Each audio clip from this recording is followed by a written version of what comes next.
Joe Rogan Podcast, check it out. The Joe Rogan Experience. Train by day, Joe Rogan Podcast by night, all day.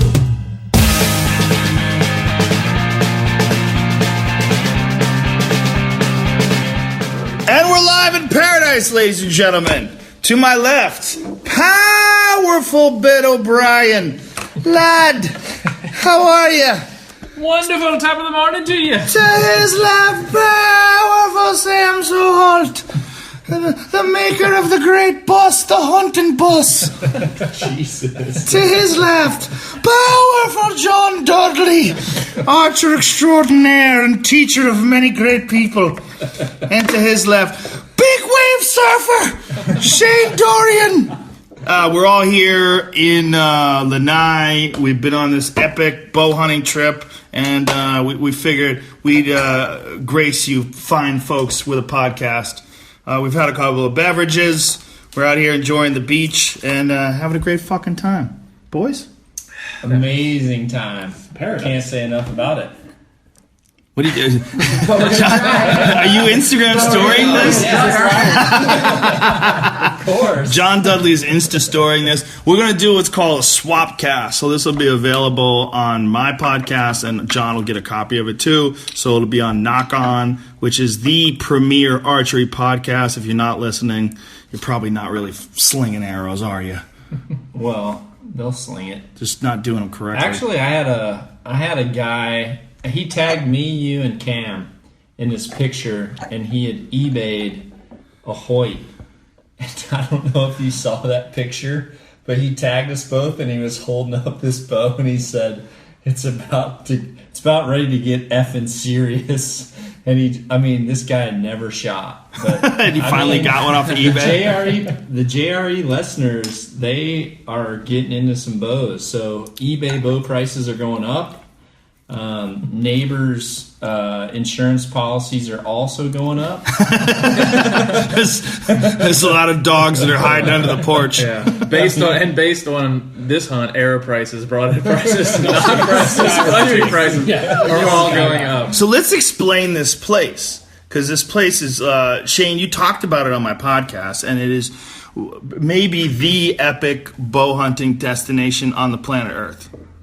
The cat's going to be out of the bag after everybody hears this, huh? That's the problem, right? Yeah. We should shut up. We should say, listen, whatever you do, don't go to Lanai. Because it sucks. People are not friendly. The weather sucks. It's ugly to look at. And there's no deer. There's zero deer. Yeah. They ran out of beer like 2 days ago. They ran out of beer. Tequila's gone. And the tequila only comes in once a month.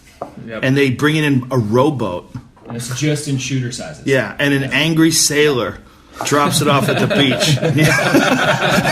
You have to go get it. Yeah, it is like one of those tricky things where it's like you have to like think, how much do I really want to talk about this? Well, if you're a hunter, you appreciate it. If you're not a hunter, you're thinking, what the hell? If it's cool, talk about it. But it's, when I flew in, I actually asked a guy on the plane, I said, is there any cool places to like try to surf? I said, because I'm actually wanting to get some lessons on how to surf. And the guy said, well, I don't know if you're going to have anyone good to teach you on this island. And I said, well, I've got a pretty good guy coming in. And he said, well, if there are good waves, no one here would actually tell you where they are. Ooh. So it's relevant to what we're doing, right? Yes. I mean, if you have a good thing, that's a problem, right? You want to tell everyone how cool it was? This is him, dude. What's that guy's name? Shout out his name. What does it say? Your friend Gavin. Shit, your friend just Gavin. Got manly as fuck. Hashtag archery. That's hilarious. Good for him. Yeah. Your friend Gavin. Is this the guy with the bow? Yeah. Check him out.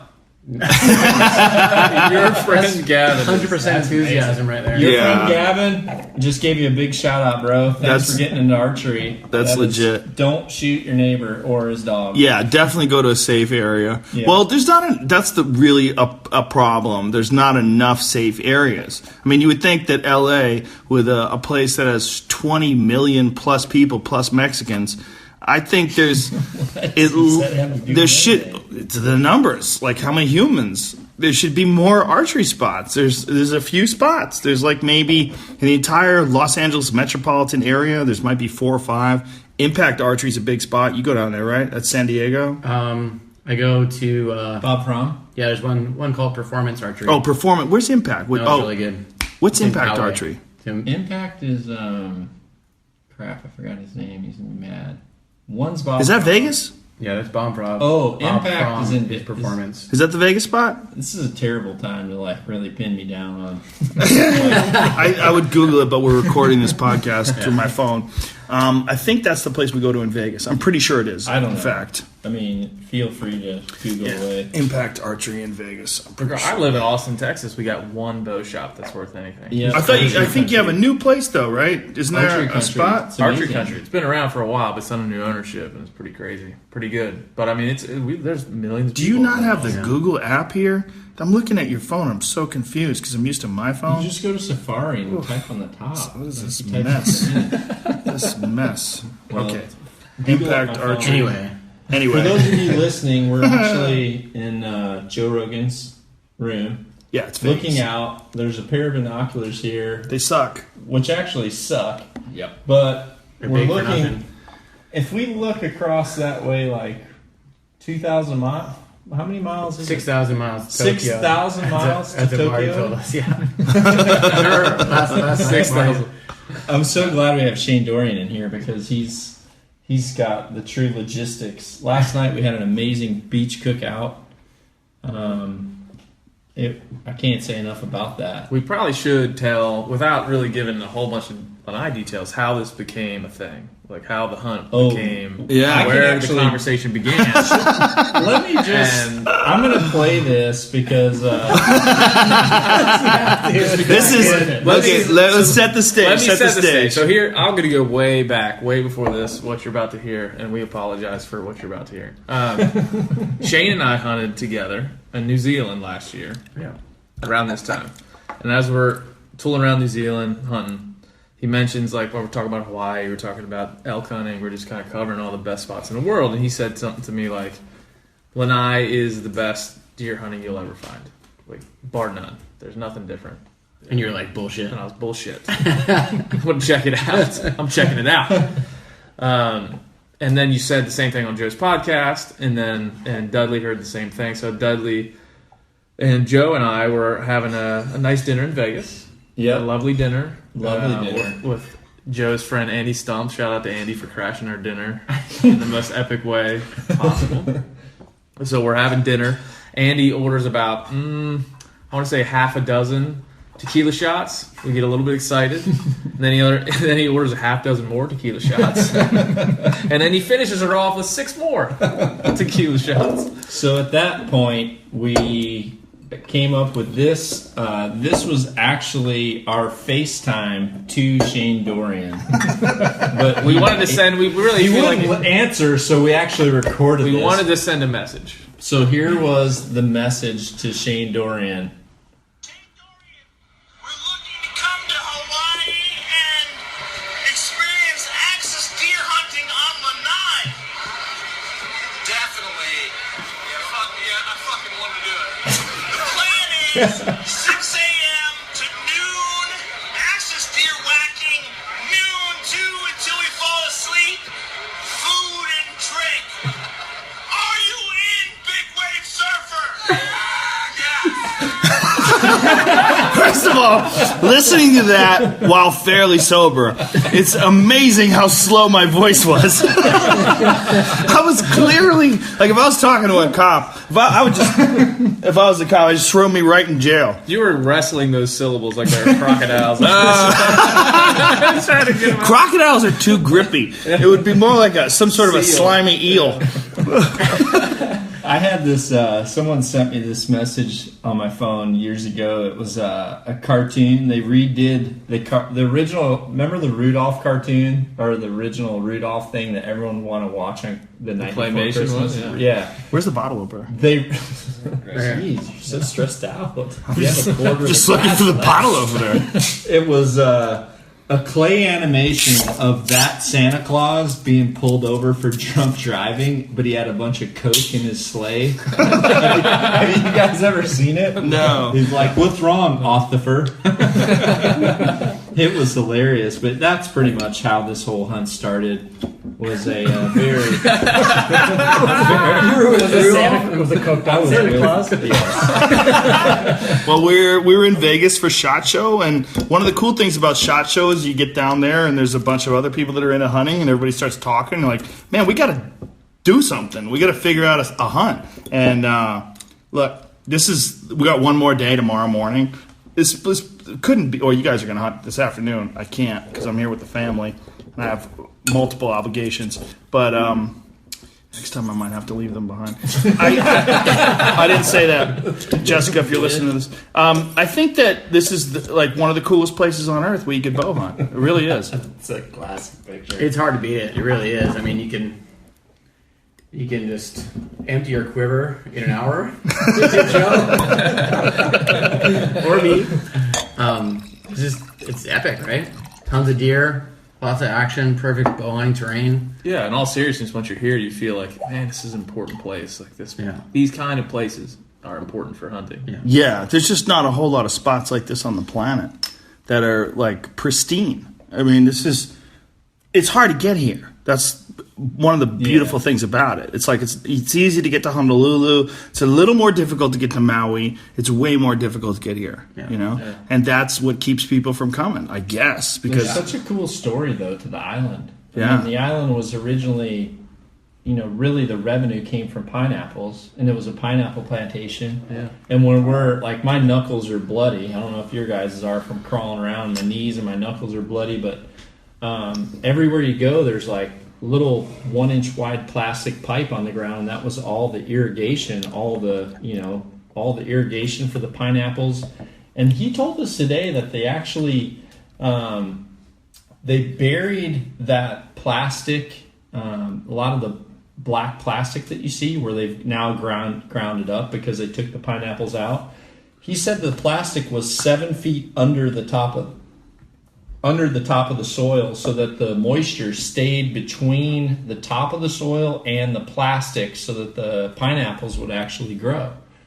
that's interesting because everywhere you walk, you do see that black plastic Everywhere. kind of And popping up. He said they've like tried it's to impossible to get rid of. Yeah, they've tried to get rid of it, but he said it was 7 feet under the top soil. They call Wow. them, Pineapple Isle. That is, Pineapple Island is what the reference is for the island. But axis meat historically has been argued as the most pure, tasteful meat on the planet. It's so delicious. Just what they serve at the hotel, those Axis meat sliders. Oh, It's pretty They're cool insane. because here at the hotel, when they say venison burgers, back in the States, when they say venison, we're thinking whitetail. Mm-hmm. But here, when they say venison, it specifically is Axis that's native to the island, and everything that they're serving here at the hotel is Axis. yeah. Oh, But and let's it's talk about that dynamite. real quick because when you get venison in America, you're mostly getting it from New Zealand.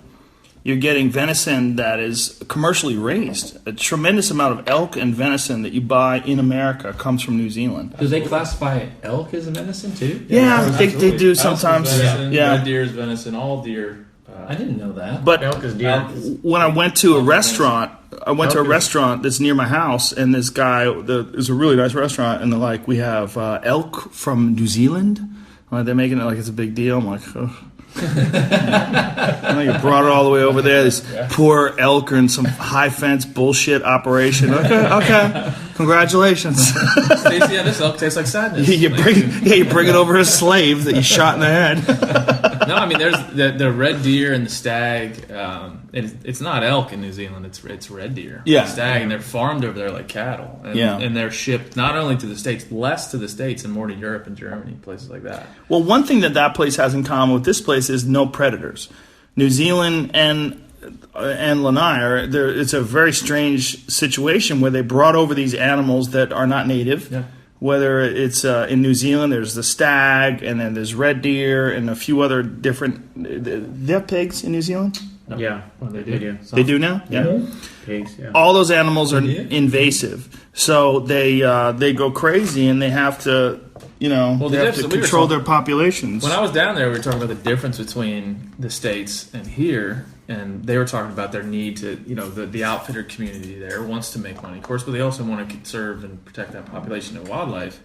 Their problem is the population on that island doesn't value the wildlife. They see them all as feral. I mean, they see chamois and they see Himalayan tar, and they see red stags as a feral population or a non-native mammal that they shoot at wholesale. Species. Yeah. And they jump in a helicopter and they fly around. They shoot these animals, and what these guys are saying is, at this point, they might as well be indigenous. I mean, these are the animals that we have here. We need to protect them and treat them like a resource and value them, which gives them a better chance to live on. Well, the tourism in New Zealand, how much of it is based on hunting? It's got to be quite a chunk of it. A good chunk of it, but what they've done over there, I think, not to put a negative spin on it, but they take a lot of our American sensibilities, because I think most clients that go over there, some European, but the bulk of them are American, they've taken our American sensibilities and they've kind of turned it against us a little bit. There's a lot of high fence red stag. There's a lot of come down here and shoot this $20,000 animal, which is akin to throwing back to our trophy hunting. But there also is a lot of public land and there's a lot of awesome places to hunt, which I think more folks are starting to find out. There's a lot of both. That's just kind of like the dirty little secret of theirs. There's a lot of high fence, like every single one of those really big red stags that everybody sees and wow, look at that New Zealand stag. It's the same thing in South Africa. They're all on farms. Yeah. And they're all not to and bred. Not to say it's completely a negative thing, but but it's weird. It's weird. It's a different mentality, and it's also at the same time you're looking at an island that has so much diverse public lands. I mean, you can be in the center of the South Island. It looks like high desert Nevada. You can go to the East Coast, and it looks like the Brooks Range of Alaska, where we were last year, Shane. Yeah. And then you go to the West Coast, and it looks like Jurassic Park. And New Zealand, they don't have any tags, and you can kind of you can hunt a goose with a rifle, right? I don't know about any goose rifle tags, but yes, there's no tags. There's some areas where there are. are. For paradise ducks. Yeah. And that, What's a paradise duck? So it's a really cool looking waterfowl bird that a ton of the major waterfowlers go down there to shoot those specifically. They go down, they want to shoot the pair. Is it bad that I want to eat one when I hear its name? Paradise duck. Is that on the Tastes menu? Tastes like pineapple and mango. I'll be the judge of that. I'll be the judge of that. It sounds. It's totally, But it's like here. I mean, it compares to here. The islands. These islands are closed ecosystems. Yeah. So whatever you drop in here stays here, unless these axis deer in this case, or the red stags learn how to swim. This is a big 140 square miles of high Whoa! fence. Look at that duck. That's crazy. Showing a paradise duck. Prairie duck. Yeah, this is an audio only podcast, the rare audio only podcast, ladies and gentlemen. That's a cool looking duck, though, man. Yeah, It looks like a chicken fucked a duck, doesn't it? Like a rooster was like, "Bitch, I'll show you who's boss." Rifle hunters around the world want to shoot that thing in New Zealand. No tag. It's a big duck season. Is a big thing. There you go. For sure. We were there last year when opening duck season. It actually looks way cooler when it's in flight because you get to see the full colors. Ah, wow. Which is cool on those. Well, how beautiful are these axis deer? Amazing. Unbelievable. I actually, the height is crazy. Well, Sam, you're a photographer. Yeah, I mean, it's photographing them is next level. I mean, I've shot photos of a ton of elk and deer, whitetail and mule deer and all sorts of stuff, but it's so hot that the fur is so thin and just the entire thing looks sleek and the spots and everything. It's crazy. And for a little history on Sam and Ben and I met up in BC. It was almost 3 years ago, right? Yeah, it's 3 years ago. Yep. Closing in on We it. were talking about some stories today. That's true. Yeah. We had a great time. We had a great time in BC, but that epic cover of Peterson's hunting magazine with me carrying that elk or the moose leg. Did you take that picture? Yeah. Yes, I he didn't did. know that. Yeah. Sam's a badass photographer. Actually, for my Sam's school, beast I time. want a signed picture from you. Oh, yeah. That's the one I want. Can I Well, get let's- that? I'll send you the. I would love that I'll send you cover. the real file. Sam, what's your Instagram page? Because you got a lot of awesome photographs. Yeah, up it's there. just my name, so it's just at Sam Soholt. Soholt. Nailed it. Soholt. Yeah. Soholt. And then you can see the epic bus. And Sam's got the bus rolling. Yeah. That is so cool. Explain that bus, because that bus is so cool. We were talking about it at lunch today. Yeah. So I bought a 1993 65-passenger Bluebird school bus.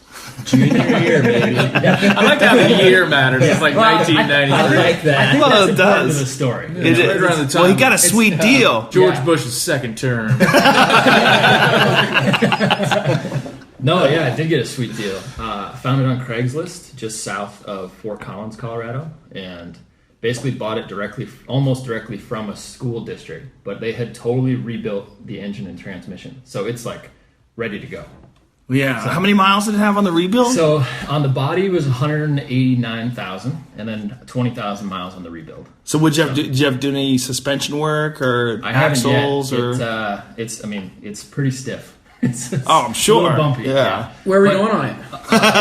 Where do you want to go? He's got bunk I want to go beds. hunting. I want to go So hunting. I'll be able to sleep 5 in the bus, but then I'm Yes. also going to have a 10 by 20 wall tent that sits up next to it, so we can sleep as many as we want. And the wall tent, you're going to have hot water that Yeah. pumps into the wall tent, so you could actually take showers. Yeah, so I'm going to have a wood stove in the wall tent to warm it up, and then the tankless hot water heater will be connected to the end of the kitchen. And I'll run it out the window so you can take a hot shower in a heated wall tent. And you talked about this while we were in BC. Yeah, so the bus idea. Oh. The bus I idea. didn't So know that. the original idea was to do like a 12-state turkey tour in a bus. And that was like my brother and his business partner and I like came up with this scheme, and then like it just ate at me. Like I was like, I need to get a bus. How many people have ever said that? I need to get a bus. But like, you know, like you'd be driving down the road and like one would drive by, and like every one I was like, oh, it's a good looking bus. It's such a good idea though for getting around, going hunting, doing hunting trips, and Yeah, and it's gonna be so I ripped all the seats out and totally converting it into my little hunting shack. It's an awesome idea. Yeah, so spending the next year in a bus. Isn't that funny how like when you get something in your head that you are really into, and then you start locking into it, and other people are like, what the fuck is wrong with you? Yeah. Like for me, and it's I- like 1990s, 80s series Land Cruisers. Because it's Yeah. the last Yes. years where they had the front and rear solid axles, and those trucks can drive anywhere. And they're not glamorous, they don't look good, but No. those fuckers never die.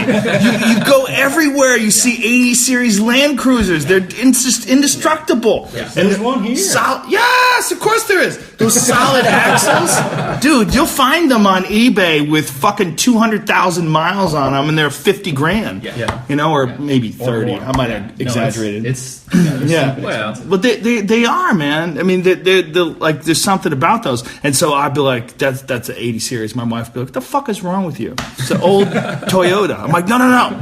It's an old Land Cruiser. Yeah. Do you understand? Like, there's a time where they were making these fucking cars that will go on forever. And then they figured out, like, you don't make any money making cars that go on forever. people driving for 30 Yeah, but that's years. what they, Yeah. That's the same thing they figured out in Europe, though, when it comes to like gas. You go there, and like our Toyotas there, they call them the Toyota Helix. Yeah. Whereas we're driving a Tacoma or you drive Tundra. yeah, They get like 60 miles of the gallon, and they have a diesel engine. yeah. Hilux, yeah. You cannot buy that Hilux. Hilux? I think it's a U. It's Yeah, a Hilux. I call it a Helix. Whatever You can do whatever you want, man. I think it's up to you. You're the biggest one here. You can do whatever you fucking want, John. Well, it's a Hilux is what they call it, but yeah. Well, you know, The Neil. more you know. You know Neil Young. He has a farm in Northern California, and he makes his own biodiesel. And he runs all of his cars on biodiesel. Of course he does. Yeah, Let's talk about Neil Young for a second. bad Yeah. motherfucker. Neil Young's the reason why I quit concert security. What? I was working as a security guard in Great Woods. All the people that did martial arts with me all got security jobs at this place, and I got a job there too. And during a Neil Young concert, there's a place called Great Woods. And Great Woods is an amphitheater, so there's covered seating, and in the back, the cheaper seats are this lawn area. And in the lawn area, it got a little chilly, so dudes started fires. And the security guards had to go in and shut down the fires. and riots broke out, and people started punching people, and it got crazy. And I'm like, fuck doing security. So I quit. In the middle of a Neil Young concert, I put a hoodie on over my security jacket, and I fucking bailed. Serious? Yes, I did. I was like, dude, I am not fucking getting my ass kicked or getting stabbed for Neil Young or Neil Young fans. He told me that story. Bringing it back, he told me that story in BC. That's why I wanted to. Dude, it was crazy. There was fires. People were lighting fires. And when one guy saw a fire, I was like, shit, I want a fire. And then all these Neil Young fans just started fires. We're talking about, I mean, I don't know how many people Great Woods in Mansfield, Massachusetts seats. I gotta think it's somewhere in the it's a big ass concert place. Like I saw Sam Kinison there and Bon Jovi. It's like 15,000 seats. So, and 4,000 of them were on fire. So it's fucking crazy. Nice remodel. I mean, this is like I was 19, so this is like 86. And Neil Young fans are crazy. Oh, it was nuts, man. It was all They hear that needle and the damage done. They get all Southern man. They're like, Something tells me I need to make a fire. like a torch. It was dark, man. It got crazy. I fucking bailed out of there. A lot of people don't know I used to be a fireman when I worked at Matthews. You were a fireman? Yeah. You're I like was Forrest Gump. Do you have these stories? A lot of people don't know I used to mow lawns. Forrest Gump was retarded. Forrest Gump. Yeah, He I had know like, him. He had like 80 I watch him every chapters. time I need a happy movie. Yeah, like 80 chapters to a story. Like he was like Super slow, but really good at ping Yeah, pong. I was a fireman in Super Sparta, slow, really good at archery. Wisconsin. And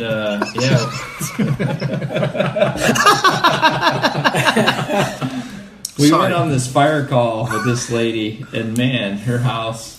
The problem with the thing that you encounter a lot as firemen is you go on fire calls where a lot of the houses are not kept up at the level that most people would keep them up. I guess that's a politically correct way to say it. Hoarders. Hoarders. Yeah. Let's just. Great so show. I went on this. A lot of call. kindling. I went on. I shouldn't have saved all those newspapers. I went on. Guess I picked the wrong time to store gasoline in the bathroom.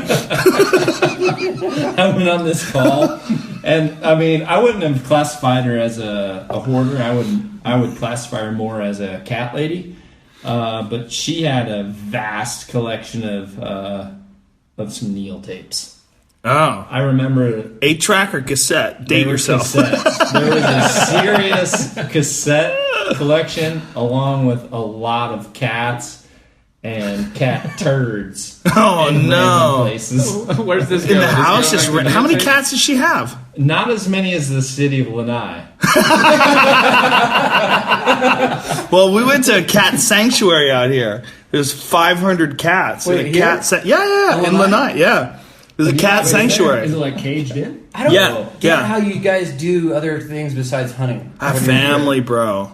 When you have little girls, you have to do other shit. You have to. This is the only way I could balance this trip out. I have to do a con game. I have to say I know we're all about going. the con I game. know you have family know. too, man. We're going to Hawaii! Yay! Where's Daddy? Oh, he's murdering animals. Shane's anxiety level when he's not hunting is off the charts. It is actually I'm like very white high. knuckling. Yeah. It's super tense. Yeah. We went to You get really at it. Well, it's so fun. here, dudes. Whoa! Are you pouring Red Bull in your wine? He's got a What the fuck are you doing? He's got. He just poured tequila into his Red Bull and wine. That might be a first. What do you That's call that? delicious. What do you call that? trash bag wine. I don't know. It's a new concoction. Let's call this the cat lady. I want one. Everybody out there I want one. John Dudley and I have created drinks before. But Yeah, you guys created Rye Brain, which is a combination of Alpha Brain and Which whiskey. is- That actually Outstanding. should be served at I places. drink it everywhere. Back when he was a bartender. Yeah, No, Before the fireman We're days. actually- I Fireman? won the bartending. Me and Sharon won the bartending thing at the Traeger national convention in Salt Lake. yeah. We did a smoked grapefruit Tom Collins that freaking won. Well, this is something that you do that I have not tried, but I do want to try. John Dudley Smoke my will balls. take a bucket of water. Yeah, he will smoke his balls. He takes a bucket of water. He puts it. I'm not joking. Takes a bucket of water, puts it in the Traeger, smokes the water. Right. Yeah. Then takes that water, pours it into these ice ball holders. What do you call those things? What would you call holders? them? Like Yeah. silicone, like ice maker. Yeah. Where you make a ball. You make Yeah. a whiskey ball. Whiskey ball. You can smoke. You can smoke water with like mesquite or apple. Apple flavored pellets or anything you want, and then you freeze them. And if you have a crappy bourbon, you can drop the smoked ice ball in, and you can take a real like crappy bourbon and make it decent. That's it. I'm ordering a Traeger tomorrow. I'm a crappy bourbon drinker. I mean, is Jack Daniels considered a crappy bourbon? No. What is that considered? We might get shot if we say that. I would say more like anything under $7 a bottle. This coming from a guy who's drinking tequila and wine and Red Bull. I'm not sure It's that called his the mixology. the cat lady. In one glass. That's a cat lady, ladies and gentlemen. I like it. I'm not sure that his mixology is right on point. We just fucked up my mini bar, by the way. I The took scene in here is radical. bear hugs versus booze. When my family comes back here, I'm gonna have fucking some really shitty looks. Well, because we're all going to be laying on the floor. Like, look, baby, they're my friends. They're family. You gotta let it go. You gotta let it go. Strange surfer man in my bed. You gotta let it go. These guys they're all killers. They've killed things. Let them. They need to blow off some steam. They got PTSD from Rage Cat Tripan. lady is excellent. It's a very good drink. Shane, Try the cat lady. try the cat lady. Oh, Jared, let me a little. Can I a little? Get in on that. Come on, man. No, I need. good. I'm a little bit of a lightweight. You don't like the cat lady? I'm missing enough deer as it goes. Oh, okay. Wait. Listen, The cat lady- The cat lady's a strange. It's It's pretty good. It's It's better a- than it should be. It's a strange. good. It's a strange cacophony of like. anytime you can say cacophony on a podcast, you win. Well, that's when you're drinking tequila, wine, and Red Bull. Stuff comes out. Let's talk about how goddamn fast these deer are. I killed one, and I killed one because he didn't know I was there. Every deer that saw me and he stood still and I shot an arrow at him, they ducked that motherfucker like Neo on the Matrix. I mean, it was so amazing watching an arrow going, and I switched arrows because John Dudley made me two builds. He made me an arrow build with 625 grain arrows that go 245 feet a second, and then 496 or 493? 496? I thought it was 516. What's 3 grades? The lighter ones? Yeah, I think they they're were still pretty 496. stout. Anyway, they're still fairly heavy, but they go 275 feet per second. I have switched to the 275 feet per second arrows because these deer would see the arrow coming at them and be like, bitch, and just not even come close. So with the 275 feet per second arrows, I was catching hares. I got a couple of hairs when they were looking at me. Like I would get the arrow and I'd look at it. I'd say, oh, there's a hair on this arrow. Or I literally would give them a haircut. No blood. They would just duck under it and it would just catch the top of their head or the small of their back or something. So we need to get you like a 380 grain arrow. So No. No. I'm Problem is, a meathead. There's this. I actually did a podcast with Winky about this. We did we talked for a long time about speed versus energy.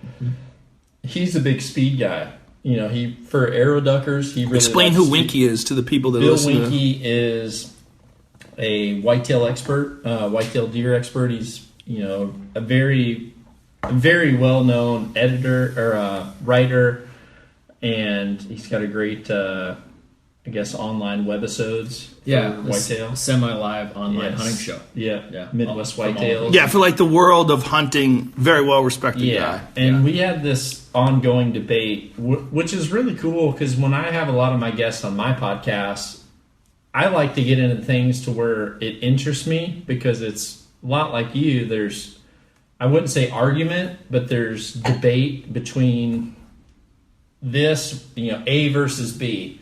And he's very successful and he has a very good following and he has a very valid opinion.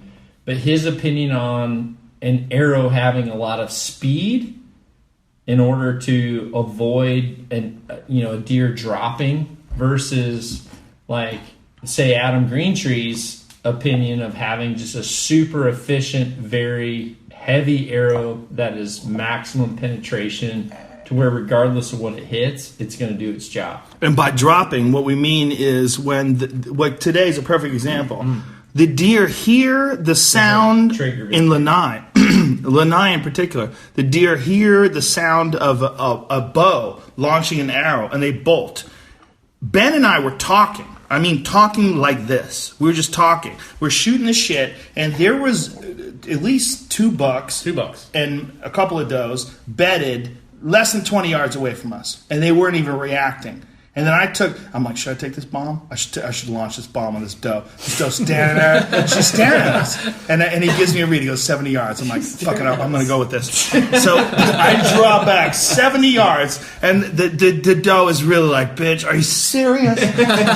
She slides to the left like she's in some like 1990s fucking breakdancing move. She was electric sliding all the way. It was ridiculous. Like I have I shot exactly where she was standing, and she was nowhere near. I was there watching by the time Vine, and I arrow told got you there. after that arrow flew, I was like, you hit exactly where you were aiming in the 10 ring. Yeah. That deer was swimming to Maui before your They're arrow. so fast. They're That's so the crazy fast. thing is though, is like at 70 yards, if they're looking at you and they react, it's not like you're missing them by inches or millimeters. They could be like Feet. 6 feet away from your Feet. arrow. Yeah. Imagine if UFC fighters had the instincts of an Axis.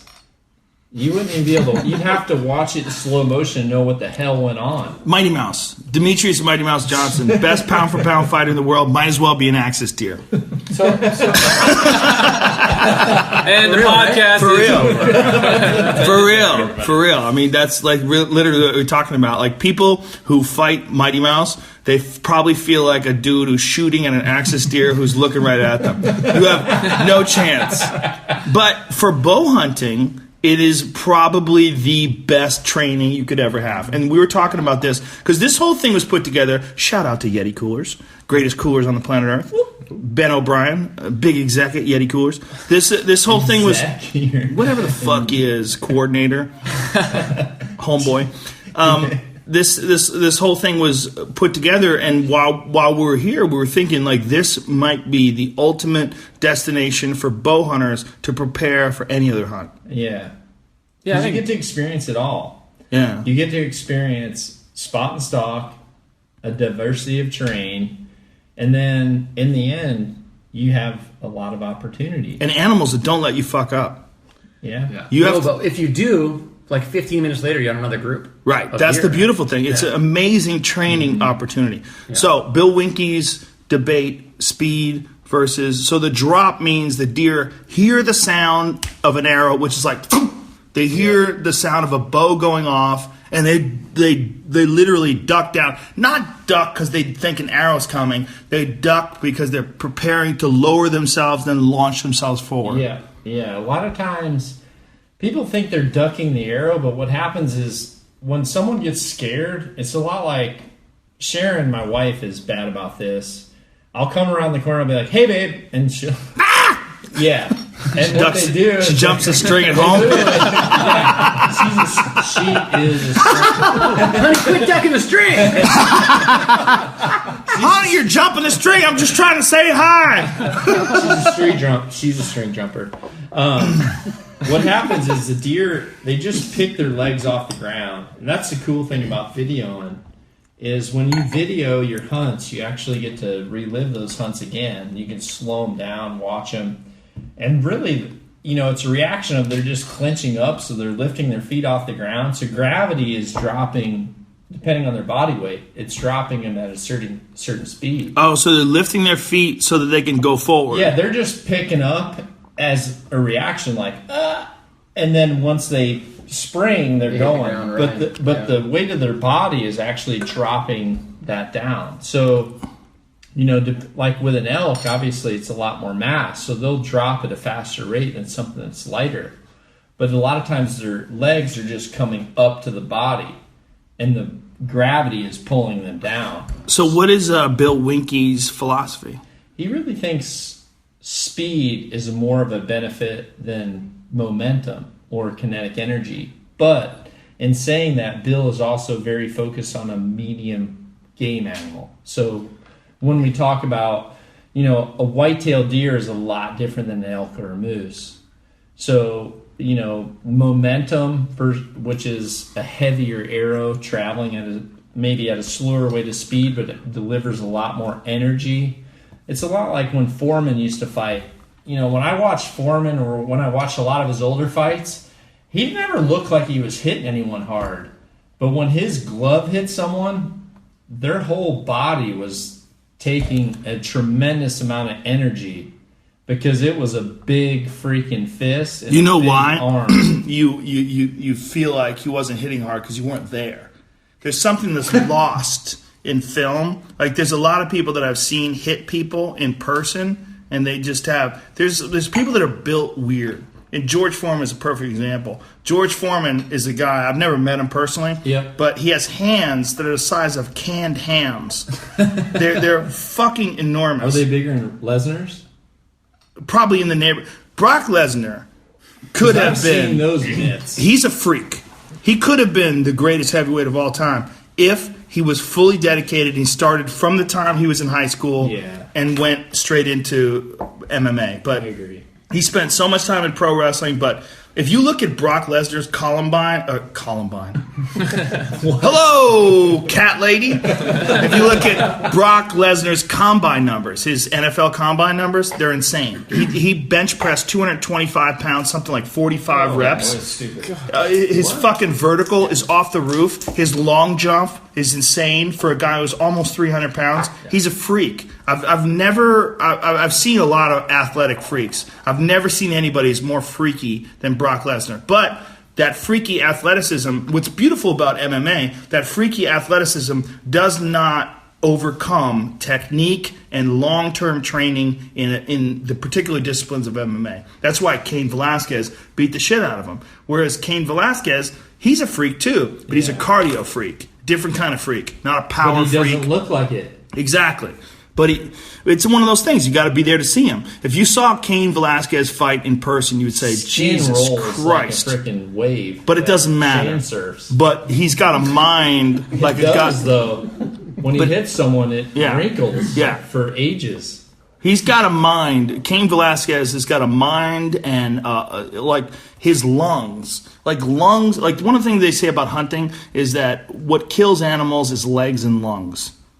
Really? Yeah, elk especially, because like being able to get to where the elk are, being able to being able to like have the cardio. It's not like a coincidence that a guy like Cam Hanes became a psychopathic endurance athlete because he's obsessed with elk hunting. I mean, I talked to him about it. He's like, the whole thing with me was I had to figure out how to get to those elk. Like, how do I get to those elk? I'm tired. Like, how do I not be tired? I got to start running. How do I get more endurance? Well, I got to run longer. I got to run harder. I got to run hills. I got to run mountains. And it's the same thing with fighting. Like, if you're like an explosive, super fast athlete, but you run out of gas, you're fucked. Like you have this short window of time to get the job done. And if the guy who you're fighting can survive that storm, you're kind of fucked, because then you don't have any gas left, and that's Brock Lesnar. Brock Lesnar never really developed into the type of like fully evolved MMA fighter. But what he did have is this freak athletic body. That's the same thing with George Foreman. If you watch that Rumble in the Jungle, George Foreman came out of the gate storming, hit Muhammad Ali with these body shots. Like, even a better fight is watch George Foreman versus Joe Frazier, where he literally picks him up with shots. He hits him, and you see Joe Frazier's body go up in the air from getting hit because Foreman was so powerful. But Muhammad Ali was skillful enough so when the punches were hitting him, he was sliding just a little bit out of the way, with each punch, absorbing them but moving with them. So it took a lot of the energy away from him. And I think that's a lot. You could say this is like an analogy to like arrows. and a heavyweight arrow, which goes slower, or a fast arrow, which doesn't have as much momentum, doesn't have as much kinetic energy, but it's quicker. It gets But you if they quicker. both connect on point A at the same time, Foreman is definitely doing more damage. Sure. So if you have Mighty Mouse versus George Foreman, this is at a certain point in time, I got to bet on George Foreman. I mean, until we get to like, what are you looking for? More cat lady. More Red Bull. A Red Bull. More Red Bull. Fill up my cat ladies. Well, like here, There's another refrigerator in that other room back there too. Here. for sure, like that arrow comparison is, and we were shooting just today. Like we were going hunting, we were just messing around talking, and we decided to shoot this tree just to see. Yeah, that's a perfect Just every example. time. The tree. So Joe is pulling 80, how many pounds? 86 pounds. 86 pounds, and his arrow weighs how many? What's the grain? Somewhere Weight? around 500 grains. That's a heavy arrow. I'm shooting 68 pounds, and my arrow is 320 grains, so roughly half weight and much less draw weight than you. He shoots this tree, dead centers this thing, and his broadhead sticks right in the center of this tree, and the arrow stays in. The broadhead disappears. The broadhead disappears; it goes right up to the insert. Yeah. I shoot the tree, my arrow deflects off the side of the tree, and the side of the broadhead, the third blade of the broadhead gets stuck in a branch. And then he looks at me and goes, "Have your arrow." Stop shooting that. Stop shooting that Bitch ass Yeah, arrows. Bitch ass. But it's true. But I mean, imagine that's if you would have had Miley. Miley Cyrus is the name that John Dudley gave to my 625 grain arrow setup, which it goes slower, but it does horrendous damage. Joe sent me his bow and he said, "Dude, build me something freaking extreme." We just had a conversation. We were trying to figure out like I actually downloaded a GIF file of Miley Cyrus on the wrecking ball because I was shooting at 85 yards at my house, and when his arrow would hit my target, the next time I would shoot, all I could see is the elk horns moving on my target because it was still shaking from the arrow that I shot before it. Wow. So when Joe said, "Dude, how's that setup doing?" Because I built like 3 different options, but I told him, I said, "Man, this thing's hitting like a freaking wrecking ball." Because the target would just shake. And by the time I drew back again and would be aiming for the second arrow, I could still see the horns moving from the first arrow. So then I ended up downloading a GIF of Miley Cyrus riding that wrecking ball back and forth. And I said...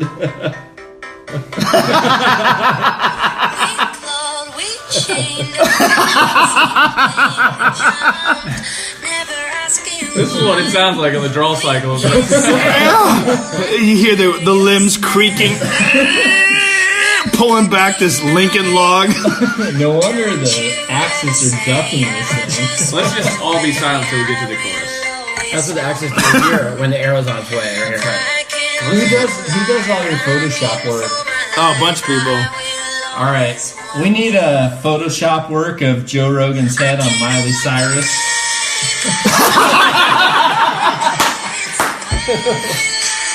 Right now, vegans are crying. This is not funny.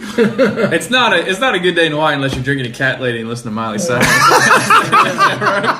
Empty your quiver on access gear. I brought 5 extra arrows today. I have a 7 arrow tight spot, and I brought a 5 arrow extra quiver.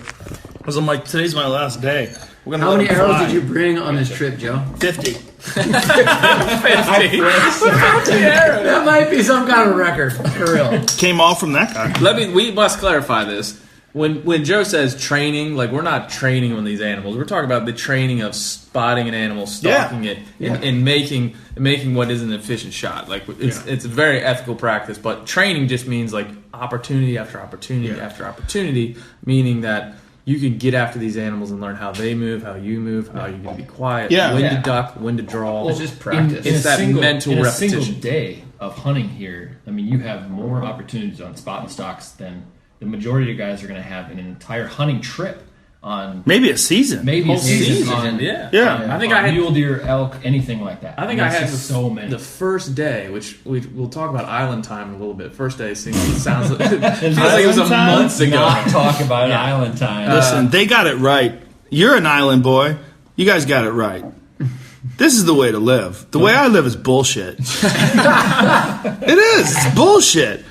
Everybody's all fucking nervous and worrying and stressed. I come here, I'm like, I'm so relaxed. My kids are relaxed. My wife's relaxed.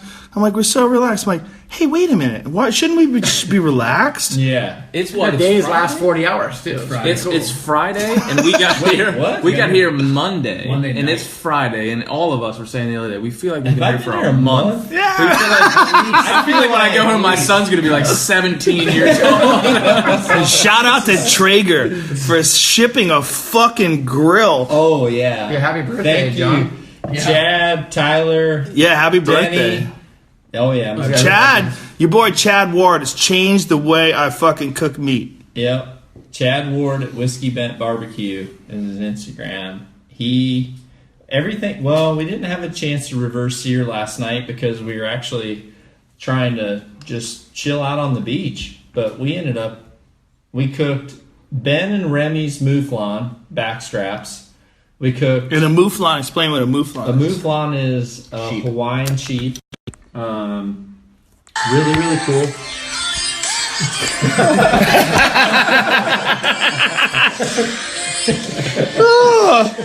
Sorry. I missed Miley a little bit. Continue. By the way, I've never listened to that song before. You sent me that anime. I knew she wrote that song, but I don't even know if she wrote it. She sang it. Shout out to Miley Cyrus. She's had more press time in the last 30 minutes than she has in the last I'm a big 2 fan, years. dude. I don't know what you're talking about. You You just did said kill it. it Miley first on the Cyrus. grill last night, though, dude. It was like everything you made was super legit, and I was blown away by how I've eaten a lot of mouflons actually, but I was blown away by like that side by side comparison, like mouflon sheep compared to the Axis deer. It was. I was really good. was devastated.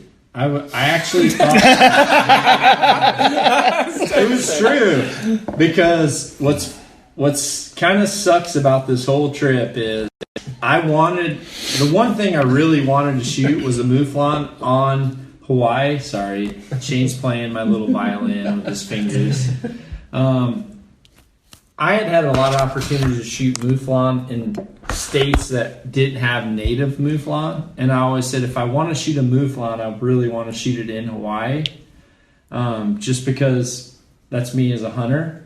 They're free ranging, right? And I had asked the guide if they had mouflon, and he said, "Well, yeah, but it's really tough to get up there." And little did I know that, meanwhile, Ben and Remy Warren had secretly arranged a hunt up in mouflon territory, which literally looked like New Zealand, and they went up and I can't believe you got 2. That's amazing. We would have had more than 2. I missed one at 30 yards. a good one too. Huh? A good one, a giant one. You needed a faster arrow. I needed George Foreman. Well, what do you needed a Mighty Mouse. I need a Mighty Mouse. You needed a mighty. So what do this whole thing about Bill Winke, before we get off target, for the archers out there, like, where do you stand on this? Do you think there's like a comfortable medium, like maybe a Tyron Woodley, who's a powerful 170-pounder, who's also lightning fast? I think I really want the Conor McGregor where I was gonna say he's. I'm not like a because fight analyst, but Tyron Woodley would disagree. extremely powerful. And Sorry, Tyrone. Yeah, he is, but Tyrone, sorry. I mean, I know Conor talked some crap to you in the last press conference, but I actually like that arrow that the animal thinks that he knows what's coming, but then when it hits him, it's like, what just happened? right, got there too quick. Because I've been at a couple different fights that you've invited me on, thank you. When Conor hits people, they think they know what it's going to feel like, but then when it does, like when that first left hand hits them, their face really changes. Like, I think they expect what it's going to feel like, but when they actually feel it, Yeah. it's a totally different expression. I mean, I've been that way in competition, which I've shot professionally for a lot of years. And then when you meet someone in a match and then they actually stand next to you and compete with you, you can tell on their face that they're experiencing something different than they prepared for. Right. I've seen that when Connor hits people and all of a sudden their face changes like, oh crap. I think that's with every competition, right? Is that the same with surfing? Like you're around some people and you see like underestimating them. Well, not only that, but like maybe when you're coming up, like you see someone who's on just another level, and you go, "Wow, okay, there's that too." When you know what I mean? Once you experience them live, where you're like, "Wait a minute." Yeah, and there's a lot of guys who just don't like really like sort of like the same way you're saying that like it doesn't translate like live fights to film. Right. You know, it's like, oh yeah, that guy's pretty badass, but in real life, you can't believe how fast and how powerful people are. Yeah. It's like that with surfing. I think it's like that with any sport where it's like, you're expecting to see this guy who you've heard of or read about or watched films of or something, and then you see him in real life and you're like, what the hell? You got to be there live, right? Yeah. We need to make a music comparison to what we're talking about here. Like maybe like Adele, possibly. I would go with Pavarotti, but you happen to have look it up. Look it up. He's gonna Google. I just happen to have something. Like there's this heavyweight named Francis Ngannou, who's this African heavyweight who's in the UFC, who's like one of the best fighters in the heavyweight division right now. He's fucking terrifying. And what's his name? Francis Ngannou. Sorry. What is that? But this guy, Ngannou, there's something crazy. He's just, first of all, he's enormous. He's like 260 pounds. Wait, I've seen him stacked, built like he's just built like a brick shithouse. Yeah. Knocked out Andrei Arlovsky with one punch. But there's something about him, like literally when he's walking into the cage, his like. His stomps are different. Like his body is like denser. Your monitor at the desk is shaking. He clips people and they just go, "What in the fuck?" But it's a lot like Foreman's. Like you got to be there. If you see him hit people, you're like, "Oh, that guy can't take a punch." No. You got to be there, man. You got to be there and the impact. Like when in 1996, 97, I watched. There's a guy that is one of the most underrated heavyweights of all time. His name is Pedro Hizzo. And Pedro Hizzo was a real pioneer in MMA and in Muay Thai. And he was training one time at this place called Beverly Hills Jiu-Jitsu. And he was kicking this heavy bag. And he was like, whoomp! He was kicking this bag. And I guess if you saw a video, it'd be kind of impressive. But when I was there live, I was like, Jesus fucking Christ. Feel it, It was just like 3 or 4 levels past anybody I'd ever seen in terms of like the amount of power they could generate with a kick. And that's like the same thing with Ngannou. That's the same thing with a lot of people. It's like there's something about seeing something live that's you can sort of like get an idea. Like I'm sure if you saw a guy surf in a video, you'd be like, oh, that guy, that's a bad motherfucker, right? But like for the average person, you kind of got to see something live. Yeah, there's like little details that you can, sort of really recognize if you know it really, really well, whether it's fighting or surfing or whatever, anything else. But anything, even hunting. Like we were talking about. There's guys like, Remy's not here with us now, but he was here all week hunting with us. Perfect example. A guy like Remy Warren or Adam Greentree, two perfect examples of guys that are like cut from the same cloth. Or Cam Hanes. Remy made a shot on the mouflon. Earmuffs, John. Earmuffs. When he made a shot on this mouflon, 57 yards, it seemed to me like his arrow made an S pattern to what essentially was a cantaloupe size target that he's shooting at 57 yards, and he shot through like 6 trees from a knee with at a 45-degree angle with his bow. I would like to tell you about a shot that I saw John Dudley shoot a couple of days ago, but I need permission. You don't have permission. Let me just say. Let's get this guy another cat lady. You're going to tell 1 billion people? No. Let me just say, I saw some shit. Let's just move on.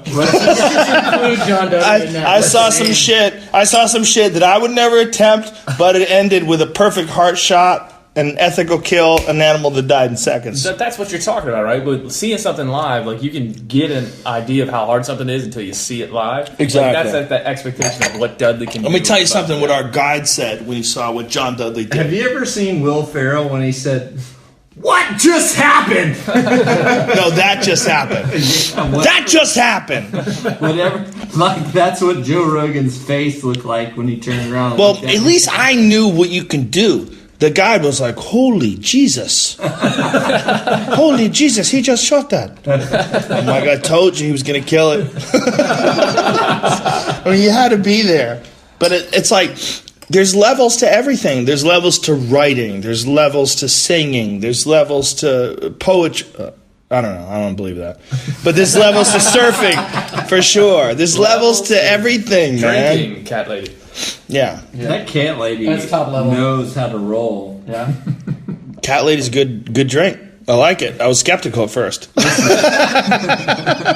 Everyone's skeptical of cat lady, but she can bring her claws out. She For brings those it. of you listening, it's a Tally Vineyards Don't do it. 2013. Well, for those listening, it's Pinot Noir? it's I just said fucking no, it's a Today? room service bar. Red wine. It's a red wine. It's a 3-part red wine with a 1-part tequila Patron and a 1.5-part Red Bull sugar-free. What do they call room service bar? What do they call the room bars? Rape. Mini bars. Rape. Mini bars. Rape. Financial rape. We've gone a long way trying to figure out like whether or not Bill Winke is right or Adam Greentree is right. So I'll say just one thing about arrow weight or speed. So there's at a known distance, arrow weight doesn't matter. Right. So if you know how far you're shooting, arrow weight doesn't matter. And I'm all for shooting a very heavy arrow because of the momentum. But if At a you- known distance? At a known distance. So if you can range something, you know Right. exactly how And it far won't away it is, move. and it won't move. Well, that's obvious. Right. Yeah. For sure. Right. So it's great to shoot a heavier arrow. Bring When it. a faster arrow has an advantage is when something comes running in and you have to snap shoot at it. Where Right. It's like that's at I think 37 yards, and say it's at 30. But if you have a faster arrow, you're only going to miss, but you're going to miss by a lot less. The faster the arrow is. Because it doesn't drop as much. 'Cause it doesn't drop There's as not much. actually this much. It's Yeah, not there's less this long, arc. It's flatter. Yeah. It's just a flatter Right. Yeah. So I think to answer your question, I think there is a happy medium. You know, so like for you, you're shooting a heavier bow, so your arrow, like a heavier arrow, is going to go faster. And people with longer draw length, their arrow is going to go faster, and they can shoot a heavier arrow.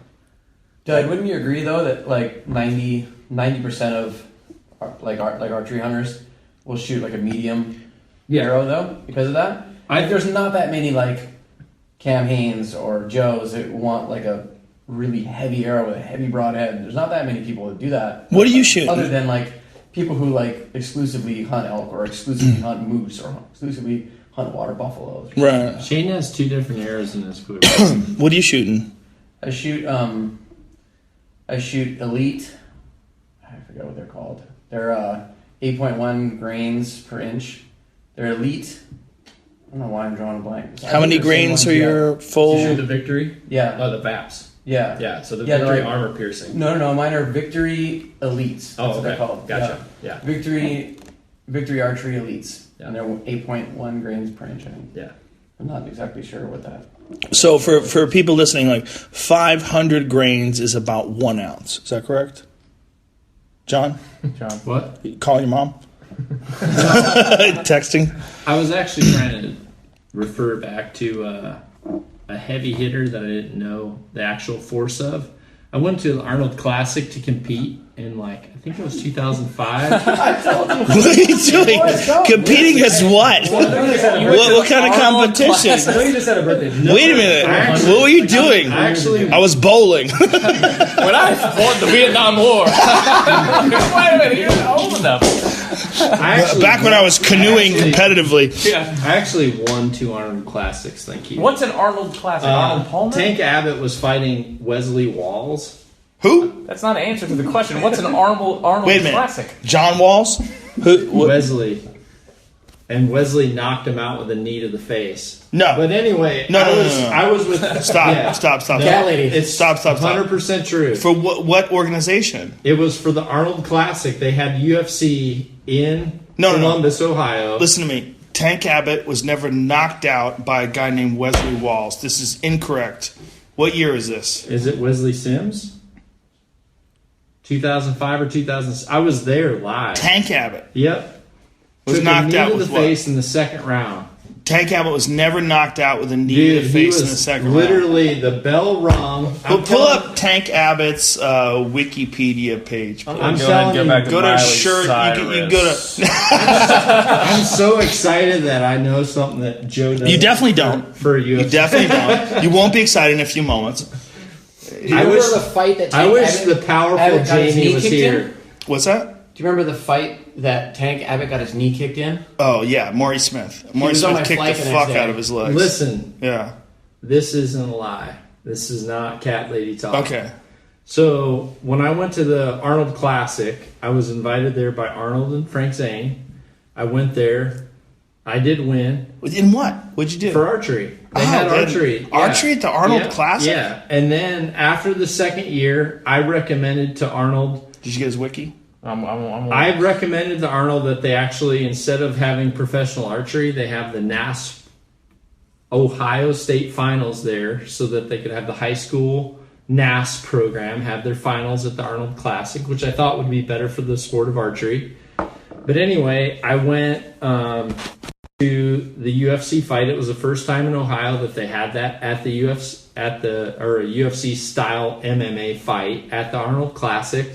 And Tank fought Wesley Walls, I believe. And when Wesley Tank, Correa? no, Cabbage. That's Cabbage Correa. when He's from Hawaii, by Listen, the way. Let me check that out. I'm gonna. This is true. I'm not. He Joe, knocked out Cabbage. It was a K1 fight. Joe. What I By the way, I have got you a ever photographic lied memory. to you? No, I'm you definitely telling the haven't, but I truth. just think you're incorrect. No, Keep going. 100%. I saw it. So Okay. anyway, I'm ringside corner. So where the fighters come up the aisle to the ring, I'm right at corner. What First- year was this? First seat. I think it was 2006. Maybe it was 2005. I'll have to look at my trophy. But that's true. But anyway, I was sitting there and I was all excited because I was getting to see Tank Abbott fight. He beat Wesley Cabbage Correa. He Nope. knocked him out with one punch and No, Rumble on the that's Rock wrong. in Hawaii. No. That's definitely right. It's at because- the Arnold Classic. Okay. Let me. What's Okay. Arnold Classic. He lost. Do Arnold Classic 2005. And it was a UFC fight. You right? Is that what you're saying? Here's the problem. By the time, It was at the Arnold Classic. sweetie, by the time 2005 rolled around, the Tank wasn't in the UFC anymore. Right.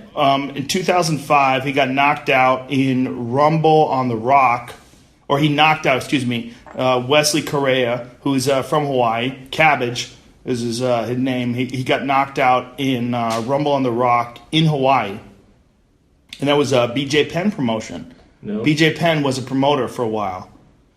Before that, he fought in UFC 45, and he lost to Wesley Correa.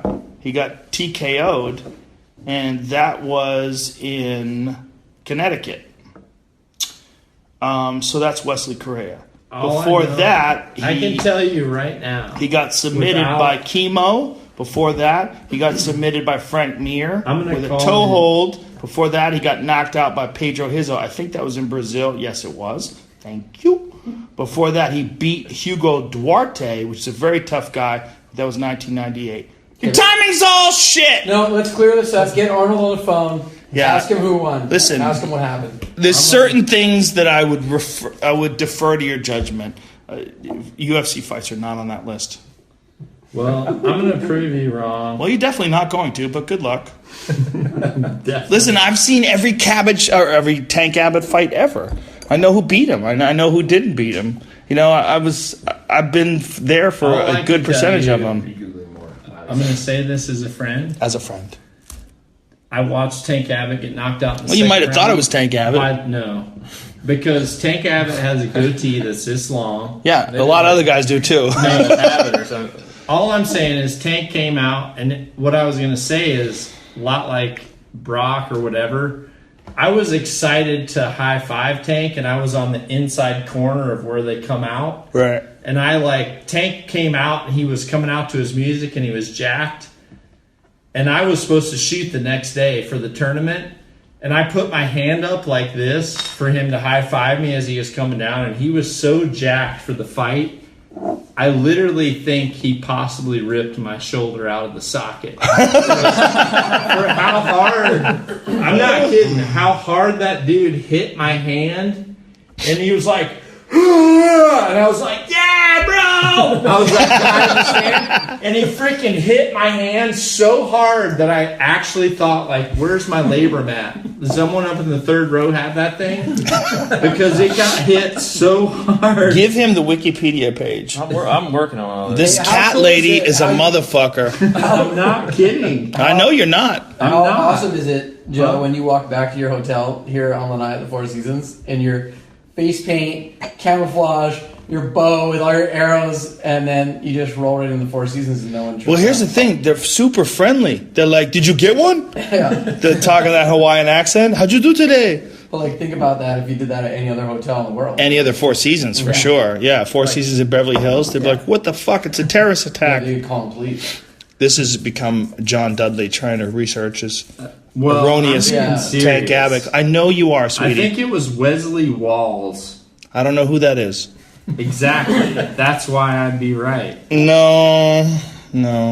If anyone out there can please... Well, Ben has the fucking Wikipedia. There's no Wesley I'm Walls. reading about 2005 right now. Listen, by the time 2005 rolled around, Tank wasn't... I don't believe he was fighting in the UFC. I believe his last fights in the UFC were against Chemo and Frank Mir. I think Frank Mir got him in a toe hold. I think Chemo got him in an arm triangle, a head and arm choke. I think that was his last fights in the UFC. Shout out to Tank Abbott if you're listening. No disrespect. Well, Tank... He definitely didn't get KO'd by some dude that doesn't exist. Yeah, he did. He got the shit kicked out of his knee on that one fight I saw him in. Yeah, that was Maurice Smith. Maurice Smith was a world champion kickboxer and one of the first guys to have world-class kickboxing. Wesley, he was in white compression shorts. He was... How many cat ladies... Those compression shorts you were wearing at the beach? How many cat ladies did you have? And how much peyote was mixed in? Compression shorts. He was struggling to barely stay alive in the first. And in the second, he literally came off the bell with this huge flying knee and freaking clocked Tank right here in the eye. And he was down to the mat. And the next day, I saw Tank and Lou Ferrigno and freaking everybody else at the Arnold Classic. And he had this huge freaking welt. And he was knocked out in one kick. One knee to the eye. Boy, I wish this wasn't in a podcast so we could. Well, I want to just you. tell you the Arnold Classic seems amazing. So Saturday, March. Who knows what it is? Saturday, March 5th of 2005. Here's what the event looked like. It was a mixed martial arts festival. Yes. Olympic weightlifting. Yes. Arnold Gymnastics Challenge. Yes. Arnold Dance Sport Classic. That's yes. Before 8 a.m. Now we've Jesus. Give me 9 a.m. Give me a time machine. Now we're at 9 a.m. where it's still early in the morning. Take me back 12 years ago so I can witness this live. 9 a.m. Arnold Cheerleading Classic. Dance Team Competition. Arnold Strength Training Summit. Arnold Table Tennis Challenge. Meanwhile, while this was going on, Arnold was fucking his maid. He was. He was shooting loads into his maid. We're gonna keep going. Now we're at 10 a.m. We've almost had a full day. Okay. The yoga for sports clinics, and then the arm wrestling finals. Then the VIP photo opportunity with Arnold Schwarzenegger. Amazing. Then the Arnold Strongman, and then at 3 p.m. the world record bench press challenge, and at 7 p.m. the end of the day, the Arnold Strongman finals. That's a lot of shit. Where's the archery? And there's a VIP buffet that, for some reason, VIP buffet / dance party that starts at 10 p.m. Dance party. If you go back in time to 2005, the dance party starts at 10. Now, here's the real question: do you dance first and then get a good appetite, or No, I do think you eat first and dance sluggish? There's no way to go to the first event that day and play through all day without cat ladies. Yeah. There's no way you can do it. By the time you get to yoga for sports at 11 a.m., you're like, dude, I'm about third cat lady. I got alcohol poisoning. Have you found this mysterious person that haunts your dreams? No, it's true. They're not even real. That person's not even real. Well, the problem is Cabbage has way more cabbage than Walls did. You mean Wesley Correa? Yeah, but Well, whoever this Wesley Walls guy is, just Google that fictional person. Wesley He's Walls was not a receiver, I fictional. believe, for Carolina Panthers at some He point. could in have the been. NFL. I heard he was a bass fisherman on the Pro Tour. I hope he's I'm listening. telling calls in. you, Even though He's this is a non-live he's a podcast. representative of Shimano. wait, no, it wasn't Wesley Walls. Yeah, you're right. You're right. You're definitely right about that. I'll let you off the hook. You drop it now. You let him off 45 minutes into the conversation. It's impossible not to. I'll let you off the hook. There's certain shit you just can't question me on. And mixed martial arts records are on that list. Tank Abbott being one of them. If anyone out there, No, they're definitely not right. Listen, I've called more than 1,500 fights. I've been working for the UFC since 1997. I'm definitely right. Yes. Yeah, I've watched every single one of Cabbage's and Tank Abbott's losses and wins. Seen them all. I've never seen any Cabbage fights. Cabbage is a bad motherfucker. sounds Had a good. hell of a chin. The dude could take ridiculous punishment. The Andrei Arlovsky fight was a big proof of that. So is the Tim Sylvia fight. He takes some bombs. Tough guy. Tank Abbott KO'd him in Hawaii. I know that all I can tell you is All I can tell you is you 3 cat ladies in. We should- The power Let's just- of the cat That's one too lady. many. That's just there's a lot in that litter box. toxoplasma. That's a podcast I'm on it. just telling you right now. Wesley, if you're out there, Wesley doesn't. He's not even real. You're gonna make him. You're gonna make him. It's like Wesley Candyman. Sims. Oh, Wes Walls- Sims. Wes Sims, who No. beat Frank Mir, that might have it been was what you're Wes thinking of. Sims. He stomped him. Wesley Wall is actually. I don't he think came Wes with Brett Sims- Favre to my house, and Oh my God! Oh my! not Sweet. We gotta cut him off, folks. We gotta cut him off. We gotta cut him off. Let's move on to other things that are more important. what do we ladies want and to talk gentlemen. about? Whoever this Wesley Walls guy is. There's going to be a Wesley Walls. There's going to be a new character that starts trolling your Instagram. I'm Want a starting. rematch with Tank Abbott? I know I won. They erased it from the records. The Illuminati scrubbed all the flat Earth, hollow Earth, square Earth. I'm down with all them things. That fight happened on the flat Earth, bro. Nobody landed on the fucking moon. I'll tell you that right now. Dinosaurs aren't even real. Joe and I had an interesting conversation to change the subject earlier today. It was discussing like what hunting does to your psyche. I Yeah. feel like that's a pretty interesting thing to talk about while we're here, in the midst of a table full of booze and great people that hunt. So, like, talk about what we were chatting about today. I think it's the ultimate struggle. I think that's why everybody at this table who also does very difficult things is attracted to it so much, because there's such finality to it.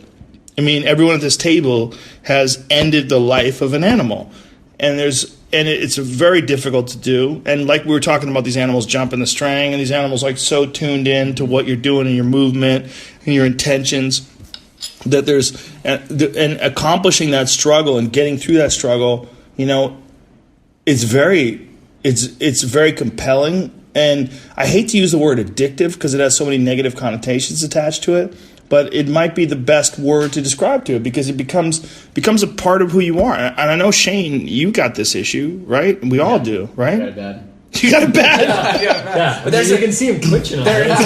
It's like he's like drawing. Yeah. as He's sitting hoping here. an accident will walk by this window right now. I mean, we've been talking a little too long. He's like starting to get. But there is like, Starting to but get addictive is not like the addictive is not the killing part. No. The addiction is the challenge to yourself mentally, physically. Some of the things that you can do to come up against that ultimate challenge.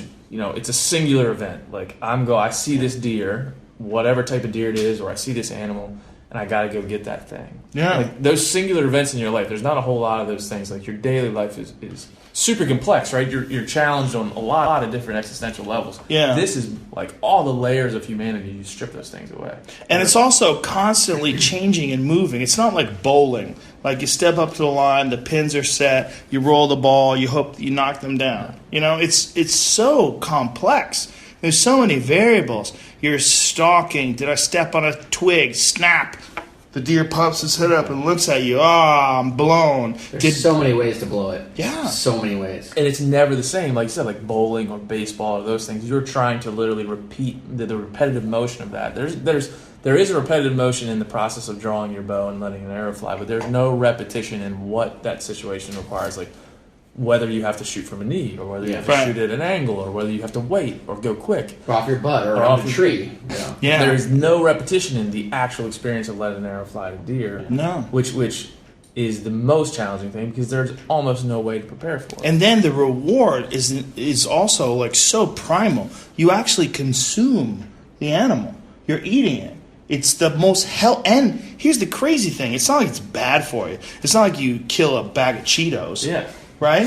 You're killing eating the most nutritious animal that you can eat. It's literally double the protein content per ounce than domestic beef. I remember, one time I talked to Andrew Zimmern for an interview. I think that's how we met, just for an article for Peterson's Hunting. I was talking to Andrew Zimmern about it, of course, chef, traveler.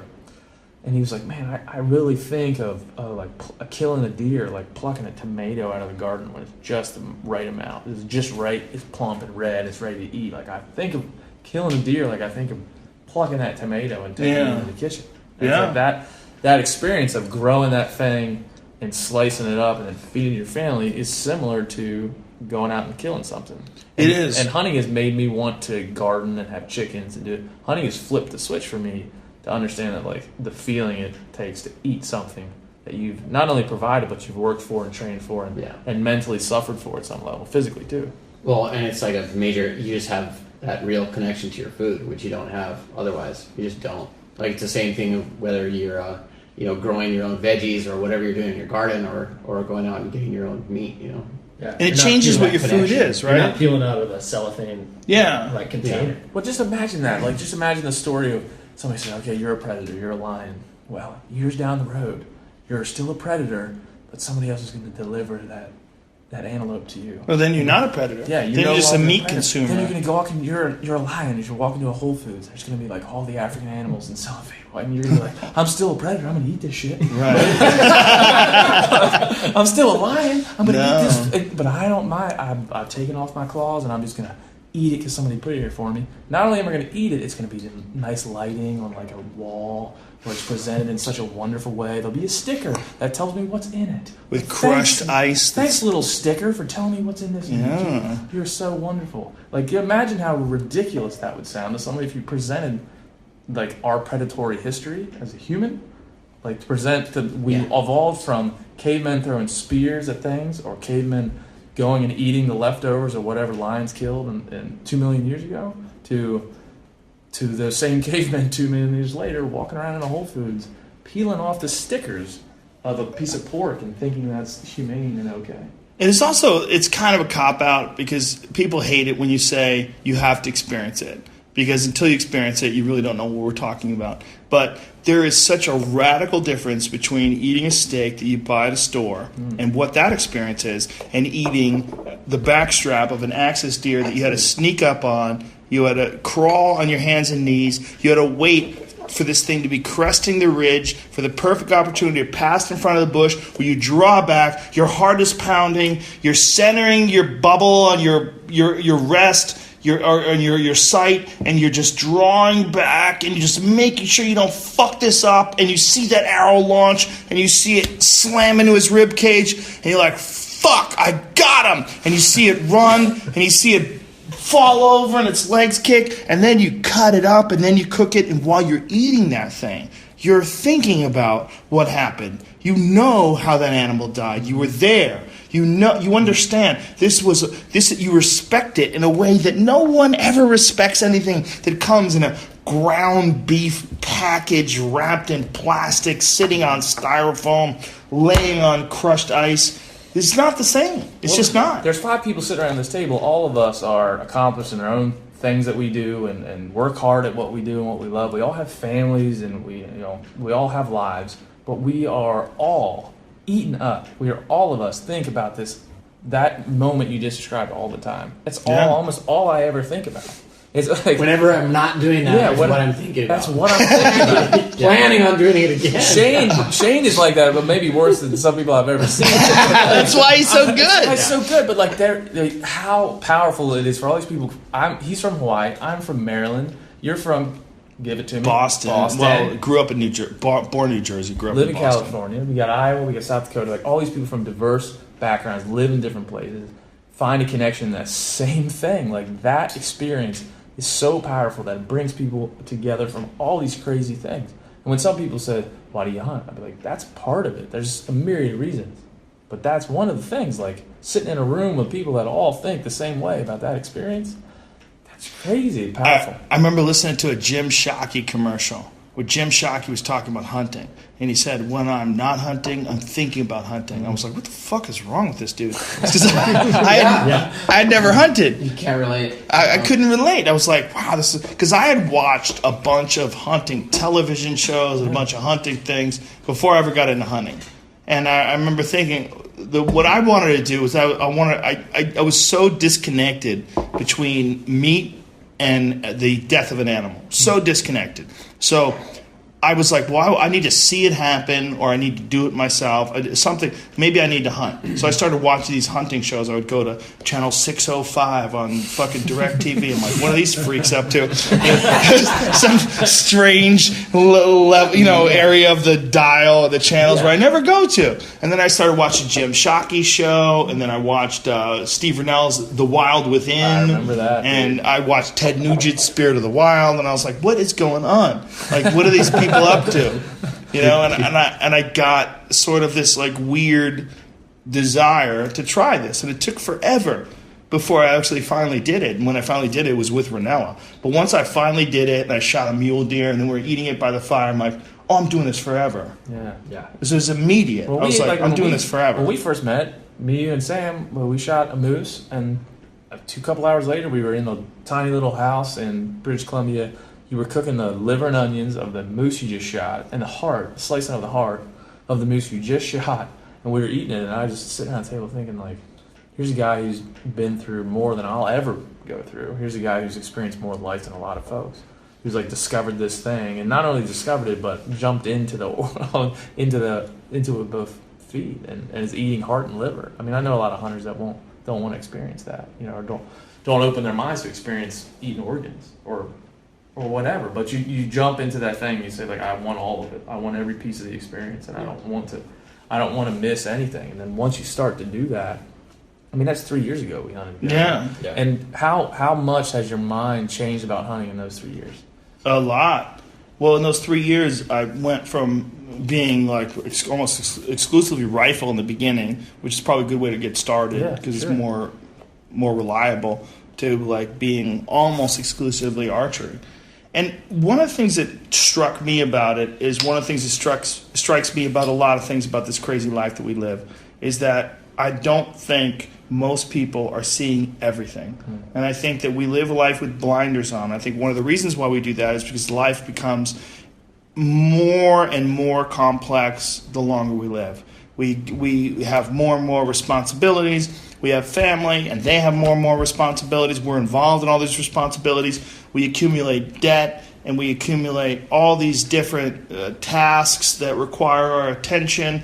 And those things chew up a lot of your time on this earth. And somewhere along the line, you forget a lot of things. You forget that you're an organism.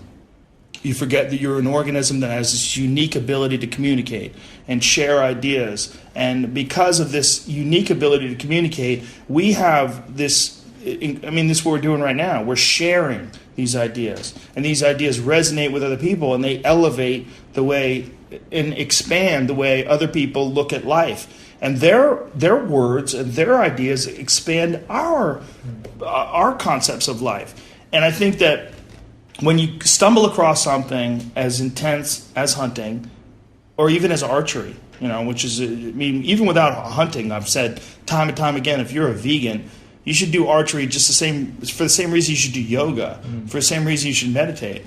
But I think that when you stumble across something that is a real game changer, it's almost like your responsibility. I feel like in a lot of ways, what I do with my life is I'm like a little bit ahead in terms of like there's like a path. And I'm a little maybe ahead of where I should be. And I'm like, guys, you gotta see this. Come on, it's safe. You know, I'm like, come on, dude, I'm telling you, come on over here, look at this. And I really feel like that, and I feel like we all do that to a certain extent. And I think some people are very hesitant to do that because they don't want to be. Brandon fucked us. Brandon's our friend, but I fucked us. I forgot to put my phone on airplane. Is that I think that hunting, like a lot of things in life, is it's not for everybody, and you don't have to do it. But the experience is so intense that most people who do it feel required to let everyone know that there's something else out there. That the life that we live inside these barriers and this civilization confinements, the walls and the structures of cities and of language and culture, all of those erode when you're on a spot and stalk in Hawaii and you're sneaking up on some deer that just wants to stay alive. Yeah. No, I mean, and it goes back to your role, as in humanity, but also in society. Like, I feel more accomplished as a human being because I have the ability to shoot an axis deer with a bow. Like, I don't think someone that can't do that is less accomplished, but I feel like as a part of my skill set as a human, as a skill set of my evolution as a person, that has been a tool for me to use to gain perspective. We were talking about some trips that I've been on. Like, there's no way, like, yeah, maybe there's some photos on social media or some things to denote my accomplishment or like what I killed or what the mountains I climbed or the things I've done. But the perspective you gain that you take home with you that, you know, kind of bleeds out into your work life and your social life and all the things, your interaction with other people, like those things can't be measured. And so there's some level of measurement that you just can't get from hunting. And when we do stuff like this together as a group, like there's just some level of, I go to SHOT Show, go to the biggest hunting trade show where we had that video of us getting drunk and screaming, and I think sometimes people have never been to that show. They don't realize like the people that I see there and that Sam sees there and that Dudley sees there and that you see when you come, and same for Shane, like there's like a certain type of hug that you give that person that you've hunted with. Like there's a bro hug that like has more intensity than somebody who you just know. Yeah. Somebody you may have had a drink with or had dinner with sometimes. Like when I see somebody I've hunted with, like we roll out, like we embrace each other. Because I think there's like that shared experience. Like, man, I'm finally good to see you. There's a little bit of that energy back in the room from that time we went axis deer hunting. Yeah. So that I would say that's proof that hunting connects people as much as it does anything else. Like it connects us as people. Yeah, and there's some people that want it to go away. You know, there's some people that want meat eating entirely to go away, and they don't want animals to be consumed. But I feel like where we are right now, I mean, I understand this longing for some utopian existence where nothing has to suffer, nothing has to die. But that's not currently available. It's not currently available in the wild world. It's not currently available in the human world. And I think we as a species should do the best that we can to be nice to each other. But we should also understand that these animals, they do not have the capacity to understand. They do not have the capacity for reason, for calculation, for coordination of resources. These things don't exist. And Lanai is one of the best examples of that. It's infested with deer. It's great for someone who wants to come on and here and be a bow hunter. It would be terrible if you were a plant. And or a manager. If you were a plant, deer were eating, you'd be like, what the fuck? There's so many deer. 18,000 deer eating me. I mean, they had to kill off all the goats because they brought so many goats on this island. The goats ate all the vegetation to the point where there was no more rainfall. Stop and think about that shit. They ate everything. It was a fucking desert. They had the people that lived here like, hey man, we got to kill these goddamn goats so the water comes back. And you can't just like kumbaya them and hey guys, you gotta eat only your fair share of lettuce. It doesn't really work that way. Well, that's like you said. Like I'm no wildlife management expert, but there is like these islands like this. Coming from New Zealand last month and coming to this island of Lanai, you just realize what happens in a closed ecosystem, like a place where there is no opportunity for things to move on. I mean, there just is no opportunity for and biodiversity is like one of the most important things that you could have here. So when you have one or two species dominating the landscape, that's trouble. Yeah, I mean, that is trouble. And so what do you do at that point? You can't, like you said, you can't snuggle these deer off this island. You kill them. You bring a shitload of arrows. Yeah, you bring a shitload of arrows. You Yeah. bring 50 arrows. Wildlife biologists. And a big old Yeti cooler. Wildlife biologists and the Department of Wildlife in California has done a very interesting thing, and it's very controversial. But what they've done is they've outlawed hunting predators. You can't hunt mountain lions. So because of that, there's very few deer. And because of that, you really don't have to worry about deer accidents. Yeah. Deer and car accidents kill, I think it's 150 people a year, and I think it's actually 200 people a year and 1.5 million accidents. I think it's sounds about right. I think it's about that, somewhere around there, which is insane. And John, where you live, I mean, you're the perfect person to talk to about that. When I came to your place, dude, we were there during the rut, and we saw deer bouncing in front of the road left and right. Mm-hmm. We saw dead deer on the side of the road left and right. Yeah. I mean, people are constantly smashing into them, right? Oh, yeah. We did that on the podcast with you. It says an estimated of 1.23 million deer vehicle collisions occurred in the U.S. between July 1, 2011 and June 30th, 2012. Costing more than $4 million in vehicle damage. $4 billion in vehicle damage, according to State Farm. I'd be like, damn, that's a cheap accident. Wesley Walls. 1.5 million car accidents only cost $4 million. This is amazing. What kind of cars are we making? It's $1. America. It's not an 80s or Goddamn tanks driving around, They're all driving Toyota Land Cruisers, knocking these faggot deer off the road. Cat lady. Wow, that's incredible.